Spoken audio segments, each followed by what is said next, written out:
Good morning everyone, welcome to Prajwal coaching classes. So आज मैं कराने जा रहा हूँ नया chapter 9 application of trigonometry class 10 CBSE board NCERT book. इससे पहले मैं ये चैप्टर करा चुका हूँ, तो प्लीज़ उसको आप थॉरली वीडियो देखें तो ट्रिग्नोमेट्री आपको बहुत आसानी से समझ आएगी। तो जैसे कि चैप्टर का नाम है हमारा some application of trigonometry. Application मतलब क्या होता है, हम ट्रिग्नोमेट्री हमने सीखी है अभी, उसका इस्तेमाल कैसे करें। अब उसका इस्तेमाल कैसे करते हैं, ट्रिग्नोमेट्री की मदद से हम कोई भी चीज़ की हाइट निकाल सकते हैं और किसी भी दो जगहों के बीच का डिस्टेंस आराम से हम मेजर कर सकते हैं। जगह का मेरा मतलब है रिवर के कॉर्नर्स हो सकते हैं और भी बहुत सारी बातें, वो भी हम इस चैप्टर को पढ़ते पढ़ते सीखेंगे। तो लेकिन उससे पहले हमें कुछ चीज़ें जाननी है। तो देखो, जानने का क्या है, मैं आपको सीधा यहाँ से बताता हूँ, उसको समझिए। देखिए, जैसे मैंने यहाँ पे लिखा हुआ है, एक फिगर मैंने बनाया हुआ है यहाँ पे, मैं आपको समझाता हूँ। तो देखिए, यहाँ पे मैंने एक लाइन लिखी है, if an observer is at point O. अब मान लीजिए ये आप है, इस ओ पॉइंट पे आप, इसको मैं पॉइंट से शो कर रहा हूँ, ये आप है और आप यहाँ पे खड़े हुए हैं। अब इसने लिखा P and the point P under consideration, और P पॉइंट ये है जिसको आप देखने की कोशिश कर रहे हैं, जिसको हम देखने की कोशिश कर रहे हैं। सो जब आप मान लिया P पॉइंट आपका ये हाइट में, आप इसको से देखेंगे, सो ये आपकी जो जैसे आपकी आंखों के उसके बीच में जो लाइन बनेगी उसको बोलते हैं लाइन ऑफ साइट।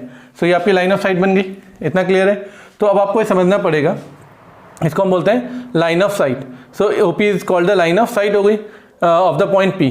अब जो इसके साथ हमारे ज़मीन से ये जो हमारा हॉरिजॉन्टल लाइन आ रही है, इस लाइन के साथ और ये लाइन ऑफ साइट के बीच में, क्योंकि हम इस चीज़ को देख रहे हैं यहाँ से, तो ये जो हमारी हॉरिजॉन्टल लाइन है और जो उसके बीच में जो एंगल बन रहा है, इसे बोलते हैं एंगल ऑफ एलिवेशन। इसको आप ऐसे ही समझ सकते हैं कि मान लिया मैं नीचे से ऊपर देख रहा हूँ, मान लो आप नीचे यहाँ पे हैं और आप यहाँ से कहीं किसी ऊपर चीज़ को देख रहे हैं, तो जो ये एंगल बनेगा, this called the angle of elevation. I hope आपको समझ आया होगा। अब इसी तरह मान लेते हैं एक पल के लिए आप अब यहाँ पे हैं, आप इस पॉइंट पे खड़े हैं, मतलब किसी सर्टेन हाइट पे खड़े हुए हैं और सर्टेन आप इस हाइट से अब आप नीचे, अब ये यहाँ पे अब आप हो गए, और ये P पॉइंट मतलब आप हैं और यहाँ से आप किसी ऑब्जेक्ट को देख रहे हैं, वो यहाँ पे क्या बन गया ऑब्जेक्ट। अब मान लिया आप ऊपर से इसको नीचे की तरफ ऐसे करके देख रहे हैं, तो ये आपकी आई साइड नीचे जा रही है ना, ये लाइन ऑफ साइट, क्योंकि आप उस ऑब्जेक्ट को देख रहे हैं। सो उसी तरह यहाँ पे मैं हॉरिजॉन्टल लाइन ड्रॉ करेंगे जो कि पैरेलल टू होगी किसके, हॉरिजॉन्टल प्लेन के। तो अब जो ये लाइन ये बन जाएगी आपकी हॉरिजॉन्टल लाइन, तो इसके बीच में और लाइन ऑफ साइट के बीच में एंगल बनेगा, एंगल ऑफ डिप्रेशन। इसका बोलते हैं एंगल ऑफ डिप्रेशन। समझ आया क्या कि यहाँ पे जो हमारा क्या था, if an observer at point P, मतलब आप हैं P पॉइंट में और ऊपर से आप किसी ऑब्जेक्ट को देख रहे हैं नीचे करके, तो जो नीचे की तरफ एंगल बनता है उसे हम बोलते हैं एंगल ऑफ डिप्रेशन। इसको आप ऐसे भी कह सकते हैं, मान लिया एक सर्टेन हाइट में और आप नीचे देख रहे हैं, तो इसको बोलते हैं एंगल ऑफ डिप्रेशन, नीचे की तरफ। इसको मैं आपको और कंसेप्ट को क्लियर करता हूँ, इसको समझिए कैसे। जैसे अब देखिए, मैंने यहाँ पे एक पिक्चर सी बनाई हुई है, ये मैंने एक फोटो बनाई है, ऑब्जर्वर है, ठीक है। मान लीजिए आप हैं और आप यहाँ से किसी ऑब्जेक्ट को देख रहे हैं, ठीक है। सो जब आप नीचे से ऑब्जेक्ट को देख रहे हैं, तो ये हॉरिजॉन्टल लाइन जो है, ठीक है, यहाँ पे कई, जैसे यहाँ पे हमने एक आपकी हाइट दिखा रखी है, मतलब एक बच्चे की हाइट दिखा रखी है, इसको हम पॉइंट की तरह भी यूज़ कर सकते हैं। सो जो हॉरिजॉन्टल लाइन और लाइन ऑफ साइट के बीच में एंगल बना, लेकिन कब, ऊपर देखते हुए, एलिवेट, ऊपर देखते हुए, तो उसको हम बोलते हैं एंगल ऑफ एलिवेशन, ठीक है। अब इसी तरह अगर आगे आप देखें कि मान लिया आप एरोप्लेन में जा रहे हैं ऊपर, ठीक है, आप एरोप्लेन में बैठे हुए हैं। अब एरोप्लेन में बैठे हैं तो आप सर्टेन हाइट पे होंगे, ऑब्वियसली बात है। अब आपने एरोप्लेन से नीचे देखा, कोई कार है सामने, आप एरोप्लेन से कार को देख रहे हैं, ठीक है ना। सो हॉरिजॉन्टल लाइन बनेगी, तो ये वाला एंगल क्या बनेगा, एंगल ऑफ, ये जो इधर बनेगा, तो इसको बोलेंगे, ऊपर से हम नीचे देख रहे हैं ना, आप जब आप ऊपर से नीचे देख रहे हैं तो बोलते हैं एंगल ऑफ डिप्रेशन, डिप्रेशन नीचे की तरफ देखना, ठीक है। अब क्योंकि देखिए ये एंगल थीटा है, अब आपको मालूम है जब ये लाइन दो पैरेलल होती है, तो ये अगर थीटा है तो ये वाला एंगल भी कितना बन जाएगा, थीटा। क्यों? क्योंकि लाइन जब दो पैरेलल होती है, ऑल्टरनेट एंगल। पर एंगल ऑफ डिप्रेशन कौन सा, ये वाला है, इसको ध्यान रखेंगे आप अच्छे से, ठीक है। अब मुझे पहले आपको, मेरे हिसाब से आपको समझ आएगा कि एंगल ऑफ एलिवेशन क्या है और एंगल ऑफ डिप्रेशन क्या है। एंगल ऑफ एलिवेशन क्या होता है, जब नीचे से ऊपर की तरफ देखते हैं, जो एंगल बनता है किसके बीच में, लाइन ऑफ साइट और हॉरिजॉन्टल लाइन के बीच में जो एंगल बनता है वो होता है एंगल ऑफ एलिवेशन। इसी तरह जब ऊपर से नीचे देखते हैं, फिर भी हमें वही देखना होता है कि हॉरिजॉन्टल लाइन और लाइन ऑफ साइट के बीच में एंगल होता है एंगल ऑफ डिप्रेशन, ठीक है। अभी बाकी मैं इसको आपको क्वेश्चन करते हुए बताऊंगा अच्छी तरह, ठीक है। अब जैसे कि अभी आपको मैंने ये बताया कि भाई एंगल ऑफ एलिवेशन क्या होता है, एंगल ऑफ डिप्रेशन क्या होता है, क्योंकि अब इस चैप्टर का नाम है actually some application of trigonometry. Application का मतलब इनका हम कहाँ पे इस्तेमाल करते हैं। तो देखिए, मैं आपको बताना चाहता हूँ, जैसे कि अब एक राइट एंगल ट्राइंगल है, तो जब हमने पिछला चैप्टर करा था इंट्रोडक्शन टू ट्रिग्नोमेट्री, तो हम जान चुके थे कि अगर मान लो मुझे एक एंगल पता हो राइट एंगल ट्राइंगल के अंदर, एक्यूट एंगल अगर मुझे पता हो और कोई भी एक साइड पता हो, तो मैं बाकी साइड निकाल सकता हूँ। यस, बाकी साइड निकाल सकते हैं, because we know the formulas कि हाउ टू कैलकुलेट इट। तो इन्हीं सब की मदद से अब हम क्या कर सकते हैं, कोई भी टावर हो खूब बड़ा, हमारे सामने कोई खंबा हो, कोई ब्रिजेज हो, बड़ा ब्रिज हो, ट्री हो, हम उसकी हाइट एकदम निकाल सकते हैं बिना उसके ऊपर चढ़े, ठीक है, ये ट्रिग्नोमेट्री का एक एप्लीकेशन की मदद से हम कर सकते हैं, इसलिए ट्रिग्नोमेट्री बड़ी इंपॉर्टेंट है। इसी तरह अगर हम रिवर को देखें, अगर हमें विड्थ ऑफ रिवर निकालनी है तो हम विड्थ ऑफ रिवर भी कैलकुलेट कर सकते हैं with the help of a trigonometry, बिना रिवर को क्रॉस किए। तो देखो मैथमेटिक्स का यही एक अपने आप में मज़ा है कि कितनी सारी चीज़ें हम बिना चीज़ें उस पर, जैसे हमने पेड़ों की बात करी है, टावर की बात करी, उस पर बिना चढ़े हम उसकी हाइट बता सकते हैं। इसी तरह हम किसी रिवर को बिना क्रॉस किए ही उसके बारे में बता सकते हैं। तो ये बड़ी खूबसूरती है ट्रिग्नोमेट्री के अंदर। तो ठीक है, अब मैं आपको क्वेश्चंस कराऊंगा तो आपको और इसी तरह चीज़ें समझ आएंगी। तो देखिए अब हम करते हैं क्वेश्चन नंबर 1। इसमें दे रखा है मेरा circus artist is climbing a 20 metre long rope which is tightly stretch and tied from the top of a vertical pole to the ground. Find the height of the pole if the angle made by the rope with the level ground is 30 degree. देखिए question में क्या कहा गया है कि आपके पास एक, हमारे को एक पोल दे रखा है, ये ए बी, ये पोल दिख रहा है, ये आपको दे रखा है, और इसने बोला यहाँ ग्राउंड से इन्होंने एक रोप बांधी हुई है यहाँ पे, जो कि कितने की है, 20 मीटर की है, और उसके बीच में एंगल कितना बन रहा है हमारे पास, 30 डिग्री बन रहा है। तो क्या है, हमें क्वेश्चन में क्या निकालनी है, हाइट निकालनी है। किसकी, हाइट ऑफ द पोल हमें निकालनी है, find the height of the pole. अब आपको सिर्फ क्या है, इस चैप्टर में जो भी हमें क्वेश्चन इन्होंने लैंग्वेज में दिया होता है उसे कन्वर्ट करना होता है। अब जैसे ही आपने इस क्वेश्चन को देखा कि आपको हाइट निकालनी है, ये थीटा आपको गिवन है और 20 निकालना है, तो आप बहुत ईजी समझ सकते हैं कि पिछले चैप्टर में बहुत सारे ऐसे क्वेश्चन करें, भाई वी नीड अ हाइट। अब हम ये रिलेशन पहले से जानते हैं कि भाई P B P upon H H B, ये हम जान चुके हैं। अब हम देख रहे हैं कि अगर हम इस एंगल को, हमें एंगल 30 दे रखा है तो सामने से परपेंडिकुलर है, तो हमें देखना है कि परपेंडिकुलर और हाइपोटेन्यूज में कौन सा रिलेशन है हमारे पास। तो हमने कहा परपेंडिकुलर अपॉन हाइपोटेन्यूज में कौन सा रिलेशन है हमारे पास, साइन थीटा का है। सो हम यहाँ पे हम यूज़ क्या करेंगे, इन ट्राइंगल ए बी सी की बात कर रहे थे, इन ट्राइंगल ए बी सी, और यहाँ पे हम यूज़ करेंगे साइन, क्या यूज़ करेंगे, sine 30 degree. Why we are using sine 30 degree, because ये वैल्यू मुझे पता है और ये मुझे निकालनी है। तो इसका रिलेशन मेरे को मालूम है कि परपेंडिकुलर और अपॉन हाइपोटेन्यूज का रिलेशन होता है साइन पे, तो इसलिए मैं साइन 30 डिग्री यूज़ कर रहा हूँ। तो परपेंडिकुलर अपॉन हाइपोटेन्यूज, यहाँ पे परपेंडिकुलर क्या मेरे पास ए बी है और मेरे पास हाइपोटेन्यूज कितनी है, ए सी है। ठीक है, अब साइन 30 की वैल्यू मैं पहले से जानता हूँ कि भाई मेरे को मालूम साइन 30 की वैल्यू कितनी थी, 1/2, और ए बी तो मुझे निकालना है, यानी हाइट मैंने इसको मुझे निकालना है, और ए सी मुझे कितना गिवन है, 20। सो मैं इसकी क्रॉस मल्टीप्लाई करूँ तो इसको तो भेजेंगे इधर तो 2h हो जाएगा, इधर भेजेंगे 20 हो जाएगा। सो यहाँ से सिंपली मैंने 2 से इसको डिवाइड किया और वी गॉट 10 मीटर। सो यहाँ से हमें पता लग गया कि भाई जो हाइट ऑफ द पोल है वो कितनी है, 10 मीटर। तो कितना सिंपल है क्वेश्चन, आप समझ सकते हैं, ईजी था। देखिए बात करते हैं क्वेश्चन नंबर 2 की। क्वेश्चन नंबर 2 में बिल्कुल सिंपल सा दिया हुआ है, a tree breaks due to storm and the broken part bend so that the top of the tree touches the ground making an angle 30 degree with it, and the distance between the foot of the tree to the point where the top touches the ground is 8 meter. Find the height of the tree. बिल्कुल simple सा question है। आपके पास देखिए एक पेड़ दे रखा है, एक ट्री है, मान लिया मेरे को ट्री दे रखा है, मैंने इस पॉइंट को बोल दिया सी है, उसको मैंने बोल दिया ए। इसने बोला तूफान आया, तो तूफान से क्या हुआ, ये पेड़ क्या होगा, यहाँ से टूट गया, मतलब यहाँ से ब्रेक हो गया। अब ये ब्रेक हो गया तो ये जो पेड़ जो नीचे आके गिर गया, मान लेता हूँ मैं इस पॉइंट को बोल देता हूँ डी। इतना क्लियर है। और ये एंगल इसने बोल रखा है आपके पास कितना, 30 डिग्री। ऑल राइट, और इन्होंने ये वाली जो डिस्टेंस दे रखी है क्वेश्चन में कितने रखी है, 8 मीटर। कितने रखी है, 8 मीटर। आपको निकालनी है हाइट ऑफ द ट्री, यानी आपको क्वेश्चन में height of the tree actually क्या, आपकी टोटल हाइट तो ए सी है, तो आपको ए सी कैलकुलेट करना है क्वेश्चन में, ठीक है ना। अब मैं आपको फिर बता रहा हूँ इसको, क्वेश्चन ध्यान दीजिए, ये जो पार्ट है बी सी, ये जो टूटा है ये गिरा है नीचे, ये टूट के यहाँ पे गिरा है, ठीक है ना। इस पॉइंट को मैंने डी कंसीडर कर लिया क्योंकि हम बात कर रहे हैं, ये जो कहने का मेरा मतलब है, अगर आप इसको ऐसे समझें तो बी सी जो है आपका, जो बी सी है वो एक्चुअली किसके इक्वल है, बी डी के इक्वल है। इस बात को ज़रा समझिएगा, ठीक है। अब चलते हैं क्वेश्चंस में। अब देखिए हमें मालूम है, एक बात मुझे पता है, मुझे परपेंडिकुलर की वैल्यू है, तो अब सीधी सी बात है कि भाई in triangle A B D, A B D की अगर मैं बात करूं, और जैसे मुझे मालूम है relation P B P upon H H B होता है, तो हमें मालूम है कि भाई मुझे परपेंडिकुलर चाहिए, तो परपेंडिकुलर अपॉन बेस, तो कौन सा फॉर्मूला लगेगा, 10, तो हम लगा लेंगे यहाँ पे 10 30 डिग्री। फॉर्मूला क्या, परपेंडिकुलर कितना है यहाँ पे, ए बी, और बेस मेरे पास कितना है, ए डी। 10 परपेंडिकुलर, इसकी वैल्यू कितनी होती है हमारे पास, 10 30 की 1/√3 ए बी, और ए डी की वैल्यू कितना है, 8। तो इसको अगर हम इधर भेजेंगे तो ए बी की वैल्यू मेरे पास कितनी आ गई, 8/√3।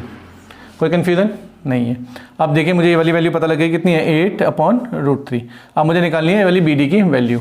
कोई भी आप रिलेशन इस्तेमाल कर सकते हैं। तो मैं एक काम करता हूँ, मुझे बेस पता है और हाइपोटेन्यूज पता है, हाइपोटेन्यूज मुझे निकालनी है, तो मैं क्या लेता हूँ, कॉस इस्तेमाल कर लेता हूँ। सो मैं लेता हूँ कॉस 30 डिग्री।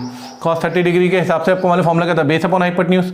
सो बेस हमारे पास कितना है, ए डी, और हाइपोटेन्यूज मेरे पास कितना है, बी डी, तो यहाँ से मैं बी डी की वैल्यू निकालता हूँ। इसकी वैल्यू कितनी होगी हमारे पास, cos 30 की वैल्यू होती है √3/2 और ए डी हमें क्वेश्चन देगा 8 और बी डी हमें निकालनी है। तो इसको हम बी डी की वैल्यू निकालेंगे। सो बी डी तो आपका इधर आ जाएगा, तो 8 हो गया 16/√3 आ गया। इतना क्लियर है। अब हम बात करते हैं हमारे ट्री की हाइट की। तो ट्री की हाइट हमारी एक्चुअल में कितनी थी, A B plus B C, लेकिन मैंने आपको ये बताया क्योंकि वो जो बी सी है उसको हमने बी डी के इक्वल लिया हुआ है, क्योंकि वो तो गिरा था टूट के। अब लिख लीजिए इसकी वैल्यूज़। ए बी कितना दे रखा है, 8√3 मीन सॉरी 8/√3 और बी डी आपको कितना गिवन है 16√3। तो आप क्या लेंगे एलसीएम, तो यहाँ पे एलसीएम आ जाएगा √3 और यहाँ पे कितना आ जाएगा 8 × 1 + 16 × 1। आप इसको सिंपली ऐड कर लीजिए, कितना हो गया 16 + 8 कितना होता है आपका 24। कितना होता है 24/√3। अब जैसे कि आप जानते हैं कि √3 का रैशनल नंबर है, तो इसको हमें क्या रैशनल फॉर्म में लिखना होता है। तो अब हम यहाँ पे क्या करेंगे, √3 से मल्टीप्लाई और √3 से डिवाइड। सो आप इसको √3 से मल्टीप्लाई डिवाइड करेंगे तो आएगा 24√3 और अपॉन कितना हो जाएगा नीचे 3 और 3 से जो 8 टाइम जाता है, तो यानी कि जो आपका आंसर है वो आ गया कितना 8√3 मीटर, क्योंकि मीटर में चल रहा था। तो अब आपको पता लग गया कि जो आपकी जो टोटल हाइट है पेड़ की वो कितनी है 8√3। आई होप आपको समझ आया। क्वेश्चन नंबर 3 पे अब तो समझिए बहुत ही सिंपल क्वेश्चन है, बहुत ही जल्दी हो जाएंगे आराम से, क्योंकि अगर आपका इंट्रोडक्शन ट्रिग्नोमेट्री में कमांड है तो देखिए इस क्वेश्चन देखा, contractor plan to install 2 slides for the children to play in a park for the children below the age of 5 year. मतलब एक ठेकेदार है, उसने सोचा है कि भाई झूले बनाने हैं और एक पार्क में झूले लगाना चाह रहा है। तो उसने कहा कि जो 5 साल से छोटे बच्चे हैं, मतलब 5 साल से छोटे बच्चे हैं, उनके लिए जो स्लाइड्स है, she prefer to have a slide whose top is at a height of 1.5 metre. उनके लिए तो कितना चाह रहा है 1.5 मीटर चाह रहा है and it is incline at an angle of 30 degree to the ground. मतलब यहाँ पे जो है कॉन्ट्रैक्टर भाई साहब क्या कर रहे हैं कि एक केस फर्स्ट है, एक तो बना रहे हैं झूला। झूला आपने देखो ना स्लाइड बनती है, स्लाइड्स ये ऐसे आते हैं जिसमें बच्चे ऊपर चढ़ के झूलते हुए नीचे आते हैं, स्लाइड्स बना रहे हैं। तो वो यहाँ पे कहना चाह रहे हैं कि भाई जो 5 साल से छोटे बच्चे हैं, लिखा ना below the age of 5 years, ये केस फर्स्ट लिया मैंने। इनके लिए जो बना रहे हैं उसकी जो हाइट रखना चाह रहे हैं वो रखना चाह रहे हैं 1.5 मीटर। कितना रखना चाह रहे हैं 1.5 मीटर, और जो कि इंक्लाइन कर रहा है कितने एंगल पे 30 डिग्री पे। कितने में इंक्लाइन कर रहा है 30 डिग्री। उसके अलावा whereas for the elder children she want to have a steep slide at an height of 3 metre. और जो हमारे कौन सारे बच्चे हैं जो इससे बड़े उम्र के बच्चे हैं उनके लिए भी वो एक बार झूला बनाना चाह रहे हैं। मान लिया उस झूले की मैंने हाइट आपकी बोल दी PRQ बोल देते हैं, PRQ ऐसे रख दिया। ये जो उनके लिए स्लाइड बनाना चाह रहे हैं ये लोग, उसमें वो कह रहे हैं कि जो हाइट है स्लाइड्स की वो कितनी चाहिए 3 मीटर होनी चाहिए, और कितने एंगल पे स्लाइड्स करना है 60 डिग्री पे। कितने पे इंक्लाइन होना है 60 डिग्री पे टू द ग्राउंड। अब देखो what should be the length of the slide in each case. आपको लेंथ निकालनी है जिसमें बच्चा झूल के नीचे आएगा, दोनों केस में अलग अलग आपको स्लाइड निकालनी है। ये आपका केस 1 हो गया और ये आपका केस 2 हो गया। अब दोनों क्वेश्चन आपके सामने। अब बिल्कुल सिंपल है कि आपको हाइपोटेन्यूज की वैल्यू निकालनी है। तो सिंपल सा क्वेश्चन है, आप लिखेंगे इन ट्राइंगल ABC। अब देखिए आपको हाइपोटेन्यूज निकालना है और परपेंडिकुलर, तो आप जानते ही हैं वाला फॉर्मूला पहले से PBP/HHB। भाई सीधी सी बात है, आपको परपेंडिकुलर थीटा ये रहा, थीटा के बाद परपेंडिकुलर आपको पता है और आपको निकालनी है हाइपोटेन्यूज। तो परपेंडिकुलर अपन हाइपोटेन्यूज करने यानी कौन सा रिलेशन करेंगे साइन का यूज करेंगे। तो आप यहाँ पे लिखेंगे sin 30 डिग्री। तो परपेंडिकुलर कितना आपके पास AB और हाइपोटेन्यूज आपको निकालनी है क्वेश्चन के अंदर AC। तो sin 30 की वैल्यू कितनी होती है आपको 1.2 है आपके पास, और AB की वैल्यू कितनी है आपके पास 1.5 और आपको निकालनी है AC। तो आप इसको क्रॉस मल्टीप्लाई कर देंगे तो कितना आ जाएगा 1.5 × 2। So you got the AC value how much 3। सो आपको पता लग गया कि जो हमारे बिलो एज 5 के उनकी जो स्लाइड्स की जो लेंथ होने वाली है वो कितनी होने वाली है 3 मीटर। सिमिलरली अगर आप इस पे जाए सेम है, तो यहाँ पे हम कौन सा लेंगे इन ट्राइंगल हम ले लेंगे आपका कौन सा तरीका उनका PQR ले लेंगे। तो यहाँ पे भी सेम है, बस फॉर्मूला क्या लगेगा आपका sin 60 डिग्री। sin 60 डिग्री लगाएंगे तो फॉर्मूला परपेंडिकुलर और हाइपोटेन्यूज, परपेंडिकुलर कितनी आपके पास PR है यहाँ पे और हाइपोटेन्यूज कितनी आपके पास PQ है। अब sin 60 की वैल्यू तो आप जानते हैं कितनी होती है √3/2 होती है कि नहीं। और PR का वैल्यू आपको क्वेश्चन कितना दे रखा है 3 और हाइपोटेन्यूज आपको निकालना है PQ। तो आप इसे क्रॉस मल्टीप्लाई करेंगे तो PQ इसकी वैल्यू कितनी होगी 3 × 6 और नीचे कितना आ गया √3। आपको मालूम है इसको हमको रैशनलाइज करना होगा, क्योंकि रैशनलाइज करना होता है तो उसको हम रैशनलाइज करेंगे √3 × √3 मल्टीप्लाई किया। तो यहाँ पे हमारे पास P की वैल्यू कितनी आ गई 6√3/3, √3 × √3 3 बन जाता है। सो अगर आप इसको सॉल्व करेंगे तो 3 × 2 = 6, जो आपके पास आ गई 2√3 3 मीटर। कितनी आ गई आपके पास 2√3 मीटर। अब इसे देखिए आपका क्वेश्चन नंबर 4 एनसीईआरटी का।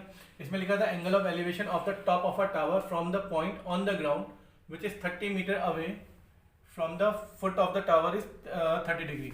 इसने कहा एक आपके सामने टावर दे रखा है और कहीं आप 30 मीटर दूर से इस टावर की हाइट को देख रहे हैं। तो कितना दे रखा 30 डिग्री। देखिए साहब लिखा था एंगल ऑफ एलिवेशन, मतलब कहीं आप angle of elevation the top of a tower from a point on the ground which is 30 metre away from the foot of the tower. Means ये आपका टावर है स्ट्रेट, गेटिंग माई पॉइंट। इस tower से आप 30 metre कहीं दूर खड़े हैं और इस 30 मीटर से आप जब ऊपर देख रहे हैं टावर की तरफ, तो आपको पता लग रहा है कितना 30 डिग्री बन रहा है। ऑलराइट, ये आपको देखो क्वेश्चन, आपको निकालनी है हाइट ऑफ द टावर, आपको निकालनी है हाइट ऑफ द टावर। अब आपको समझ आएगा कितना सिंपल सा क्वेश्चन है भाई। Here we are looking for height of the tower, तो PBP अपॉन HHB। अब हमें मालूम है बेस मुझे पता है, परपेंडिकुलर मुझे निकालना है, तो कौन सा रिलेशन लगेगा 10 का लगेगा, perpendicular upon base. So here I right in triangle, इसको मैं सी लेता हूँ, इन ट्राइंगल लिखूंगा मैं ABC। So I am going to use the relation 10 30 degree. 30 degree आप मतलब 30 डिग्री यूज किया, परपेंडिकुलर अपॉन बेस है रिलेशन इसलिए। सो परपेंडिकुलर मेरे पास कितना है AB और बेस मेरे पास कितना है BC। 10 30 की वैल्यू कितनी होती है 1/√3। AB हमारे पास कितना है H और BC हमारे पास कितना है 30। सो H की वैल्यू कितनी होगी 30/√3। अब आप मान लो इसको रैशनलाइज कर लेंगे, तो 30√3 है, रैशनलाइज करने क्या करते हैं √3 से ऊपर मल्टीप्लाई और √3 से नीचे डिवाइड। तो H हमारे पास कितना आ गया 30/√3 कितना हो गया 3। सो आपने इसको कैंसिल कर दिया, 3 10 टाइम्स कट गया, तो you got a right answer 10√3 metre. वैसे √3 की वैल्यू 1.732 होती है, उसको आप रख भी सकते हैं, वो आपके पास चॉइस है, ठीक है, वरना आप आंसर अपना ऐसे छोड़ सकते हैं। Thank you. देखिए क्वेश्चन नंबर 5 है आपके पास। इसमें लिखा हुआ kite is flying at a height of 60 meter above the ground and the string is attached to the kite is temporarily tied to a point on the ground and the inclination of the string with the ground is 60 degree. Find the length of the string assuming that कि there is no slack in the string। बिल्कुल simple सा question है कि मान लिया एक हमारे एक सर्टेन हाइट पे हमारी काइट उड़ रही है। काइट यू ऑलरेडी नो, इस तरह से हमारी एक काइट होती है, ये हमारी काइट जो है उड़ रही है मान लिया एक सर्टेन हाइट पे। सो मान लेते हैं कि मैंने अपने सर्टेन इस काइट की हाइट कितनी ले ली, AB ले ली है, ठीक है। हाइट हमारी इतने पे उड़ रही है। अब इसने कहा kite is flying at a height of 60 metre above the ground. 60 metre above the ground जो हमारी काइट उड़ रही है, ठीक है। इसने कहा string is attach to the kite is temporarily tied to the point on the ground. अब इन्होंने क्या करा, यहाँ से ये जो पतंग का जो धागा होगा एक्चुअली ये इन्होंने कहीं ऐसे कहीं दूर ग्राउंड पे से बांध रखा है। तो ये जो करंट जो हमारी जो काइट है उससे जो कनेक्टेड थ्रेड है वो है, ठीक है। तो ये इन्होंने कर रखी है और इन्होंने बोला यहाँ से जो एंगल बन रहा है कितना बन रहा है 60 डिग्री। और ये क्वेश्चन में कह रहा है find the length of the string, आपको ये लेंथ निकालनी है x, ठीक है। और मान रहे हैं कि इस जो हमारी जो हम इसमें ये स्ट्रिंग यूज़ कर रहे हैं इसमें कोई भी हमारी गिठाक नहीं है, स्लैक नहीं है। अब बिल्कुल सिंपल सा क्वेश्चन बन गया आपके सामने। आपको क्या निकालना है, थ्रेड की वैल्यू निकालनी है, तो सिंपल सा क्वेश्चन है। अब आप समझ चुके हैं कि भाई कौन सा रिलेशन यूज़ करेगा। आप देखिए आपके परपेंडिकुलर है और आपको क्या निकालना है, हाइपोटेन्यूज निकालना है। तो आप अच्छी तरह जानते हैं कि भाई साइन वाला रिलेशन है इसके लिए हमारे पास परपेंडिकुलर अपॉन हाइपोटेन्यूज, क्योंकि हम आराम से निकाल सकते हैं, ठीक है ना। सो हम लेंगे इन ट्राइंगल ABC हमने लिया और यहाँ पर हम लेंगे साइन 60 डिग्री। साइन 60 डिग्री लिया, परपेंडिकुलर मेरे पास कितना है, इसके अपोजिट कितना है AB, और हाइपोटेन्यूज के पास मेरे वैल्यू कितनी है यहाँ पे BC। साइन 60 की वैल्यू निकालनी, साइन 60 की वैल्यू हमें पता होती है √3/2 होती है, और AB हमें क्वेश्चन में कितना दे रखा है 60, और हमें जो स्ट्रिंग की वैल्यू निकालनी है वो कितनी लटकी हमने x। सो अगर आप x की वैल्यू निकालेंगे सो ये 60 × 2 अपॉन √3 हो जाएगा। You getting my point. So अब आपको मालूम है इसको रैशनलाइज भी करना है, तो 60 × 2 तो कितना हो गया आपका 120 हो गया। नीचे √3 इसको आप रैशनलाइज कर लीजिए, इसको आपने रैशनलाइज कर लिया। सो x की वैल्यू कितनी हो गई आपके 120 √3 और नीचे √3 कितना हो गया आपका 3 4 12। सो यू गॉट x की वैल्यू कितनी आ गई बस 40√3 मीटर। कोई कन्फ्यूजन। अब देखिए जैसे अगला क्वेश्चन 6, इसमें दे रखा है 1.5 metre tall boy is there is standing at some distance from a 30 metre tall building. So कोई देखिए आपके पास यहाँ पे हमने कहा कोई 30 मीटर टॉल बिल्डिंग है, ठीक है, A और B 30 मीटर टॉल बिल्डिंग है, और इसने कहा इससे कुछ दूरी पे एक बच्चा खड़ा हुआ है जो हमारे पास है AB, इसको C इसको D मान लेते हैं, और उसकी हाइट में कितने देखिए 1.5 मीटर, ठीक है। ये आपका क्या है टॉल बिल्डिंग है, ये बिल्डिंग की पिक्चर है आपके सामने, और यहाँ पे एक व्यक्ति हमारा खड़ा है, किसकी हाइट है 1.5। अब ये कह रहे हैं the angle of elevation of his eyes. अब ये यहाँ पे तो उसकी आंखें इधर ही तो होंगी नहीं ऊपर ही, तो his eyes the top of the building increases from 30 to 60 degree. अब देखिए अभी यहाँ से इस बिल्डिंग को देख रहे हैं, आप समझ रहे हैं, यहाँ से क्या कर रहा है, इस बिल्डिंग को देख रहे हैं। सो अगर मैं यहाँ पे बात करूँ तो ये एंगल कितना बन रहा है, 30 डिग्री। अब इस बात को आपको समझना होगा, तो ये अगर 1.5 है तो ये साइड भी कितनी होगी, 1.5 हो गया हमारे पास। ऑलराइट, सो अब अगर मैं इसको एक नया पॉइंट दे दूँ ABCD, मैंने यहाँ पे एक नाम दे दिया E। सो जो है, क्योंकि जो बिल्डिंग जो थी हमारी, इसकी तो टोटल हाइट थी 30 metre, you getting my point. लेकिन अब 1.5 तो हाइट है इस बच्चे की, तो अभी फिलहाल इसको यहाँ पे इस वाली की मेरे को वैल्यू निकालनी है।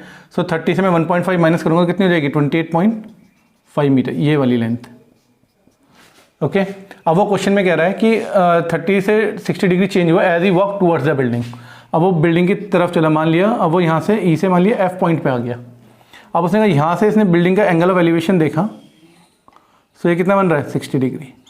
कितना बन रहा है, 60 डिग्री। तो क्वेश्चन बन रहा है find the distance he walk, तो आपको ये वैल्यू निकालनी है, कौन सी, DF की वैल्यू निकालनी है। किसकी वैल्यू निकालनी है, DF की। ठीक है, बिल्कुल सिंपल से बात है। अब देखिए कैसे करेंगे इसे, हम लेते हैं, पहले हमें नोटिस करना था कितने हमें ट्राइंगल दिख रहे हैं। तो हम देख रहे हैं, अगर यहाँ पर देखिए एक ट्राइंगल दिख रहा है हमें BEF दिख रहा है, तो हम लेंगे इन ट्राइंगल BEF हमने लिया। और अगर मेरे को परपेंडिकुलर तो पता मुझे बेस की वैल्यू निकालनी है। सो बेस की अगर मुझे वैल्यू निकालनी है तो हम जानते हैं PBP अपॉन HHB। कौन सा रिलेशन यूज होता है बेस की अगर निकालना है परपेंडिकुलर बेस के लिए, 10 वाला। तो हम यहाँ पे लेंगे इन ट्राइंगल, हमने कौन सा लिया, BEF, और मैं यहाँ पे लिखूंगा 10 60 डिग्री। परपेंडिकुलर की वैल्यू कितनी मेरे पास, BE, और बेस की वैल्यू मेरे पास कितनी है, EF। ऑलराइट, तो चलो थोड़ी देर के लिए मैं इसको y मान लेता हूँ। तो 10 60 डिग्री, 10 60 डिग्री की वैल्यू हमें मालूम है कितनी होती है, √3। BE मेरे को कितना पता लगा, 28.5, और EF को मैंने लेट किया हुआ y। तो अगर मैं y की वैल्यू देखूँ मेरे पास कितनी होगी, 28.5 अपॉन √x। ये मेरा फर्स्ट हो गया। ठीक है, अब हम बात करते हैं बड़े ट्राइंगल की। इसके बाद देखिए इस फिगर में बड़ा ट्राइंगल हो सकता है, एक तो BED। आपको दिख रहा है बड़ा ट्राइंगल कौन सा है, BED। अब BED के लिए आपको कौन सा एंगल बन रहा था, 30 डिग्री। तो आप लेंगे यहाँ पे 10 30 डिग्री। इस केस में क्या होगा, perpendicular upon base. Same perpendicular कितना है आपके पास, BE, और यहाँ पे असल में बेस कितना हो गया, पूरा B से लेके E तक हो गया बेस, सॉरी D से लेके E तक, पूरा DE आपका बेस हो गया। अब 10 30 की वैल्यू आप जो जानते हैं होती है 1/√3 होती है। ठीक है, BE की वैल्यू आपको पता है कितनी है, 28.5 है, क्वेश्चन में गिवन है। अब अगर आप यहाँ पे बेस को देखें, बेस की जो वैल्यू है वो आपके पास कितनी होगी, यहाँ पे एक तो होगी DF प्लस FE। DE जो हमने ब्रेक करा होगा इसमें DF प्लस FE में ब्रेक किया हुआ है। ठीक है ना। सो अब हमारे पास कितना था इधर, 1/√3, इधर है 28.5 अपॉन DF, ये हमारी वैल्यू कितनी हो गई, x, और प्लस जो y की वैल्यू थी हमने कितनी निकाली थी, 28.5 अपॉन √3 हमने निकाली थी वैल्यू। अब इसे हमें कैलकुलेट करना है सिंपली। तो देखिए कैसे कैलकुलेट करेंगे, इधर हो गया हमारे पास 1/√3, और इधर मेरे पास है x। अब मैं इसका एलसीएम लूँगा तो कितना हो जाएगा, x √3 हो जाएगा यहाँ पे, सॉरी इधर मेरे पास कितना है 28.5, इन डिनोमिनेटर का हम एलसीएम लेंगे √3। तो √3 में एलसीएम लूँगा तो यहाँ पे कितना हो जाएगा मेरे पास, √3x प्लस 28.5 हो जाएगा। सो अब इसको हम देखो ऐसे, ये कहाँ जाएगा ऊपर। सो हमारे पास हो जाएगा 1/√3 is equal to 28.5 √3 upon √3x plus 28.5। All right, इसके बाद जो है इसका जो √3 का मल्टीप्लाई इससे होगा तो 28.5 √3 इंटू √3 बन जाएंगे। तो इसका मल्टीप्लाई करके करीबन कितना आएगा हमारे पास, 85.5 आएगा। और ये चीज़ हमारी इधर आ जाएगी तो कितना हो गया, √3x प्लस 28.5। अब √3x मैंने एज इट इज लिख दिया। अब 85.5 से अगर मैं 28.5 सब्ट्रैक्ट करता हूँ तो मेरे पास कितना बचता है, 57। अब हमारे पास वैल्यू कितनी आ गई, 57 अपॉन √3 आ गई। अब इसको हम रैशनलाइज कर लेंगे तो कितना हो गया, 57, √3 ऊपर भी आ जाएगा, नीचे हो गया √3 इंटू √3। सो हमारे पास वैल्यू हो गई 57 √3 अपॉन 3, और 3 19 जो होता है 57। सो मेरे पास वैल्यू आ गई 19 √3 metre. My dear student, if you want more videos, so please like, share and subscribe my channel, Prajwal Coaching Classes.